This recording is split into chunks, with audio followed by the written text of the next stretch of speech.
জাহানারা পারভীন, আপনি যে পয়েন্টে আছেন, যে এলাকাতে আছেন, সে এলাকার চিত্র জানাবেন। আর বিভিন্ন দেশের প্রতিনিধিরা এসেছেন বাংলাদেশে বেগম জিয়ার প্রতি শেষ শ্রদ্ধা জানাতে।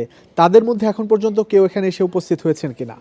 এখনো পর্যন্ত বেগম খালেদা জিয়ার জন্য জানাজার যে স্থান নির্ধারিত রয়েছে, যেখানে তার কফিন রাখা হবে, আমরা সেখানে রয়েছে, গণমাধ্যমের জায়গা সেখানে রাখা হয়েছে। এখনো পর্যন্ত যেসব বিদেশি কূটনীতিক আসার কথা, তাদেরকেও এখন এসে পৌঁছাননি।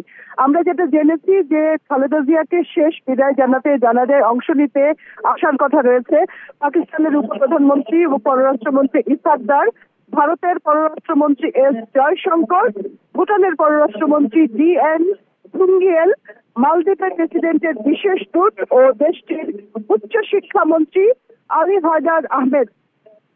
এরকমই আমরা পররাষ্ট্র মন্ত্রণালয়ের সূত্রে জানতে পেরেছি, কিন্তু এখনো পর্যন্ত এখানে কিন্তু কেউ আসেননি। আমরা অতিথিরা আসবে এবং খালেদা জিয়ার মরদেহ মানিক মিয়া অ্যাভিনিউতে অনেক আগেই চলে এসছে।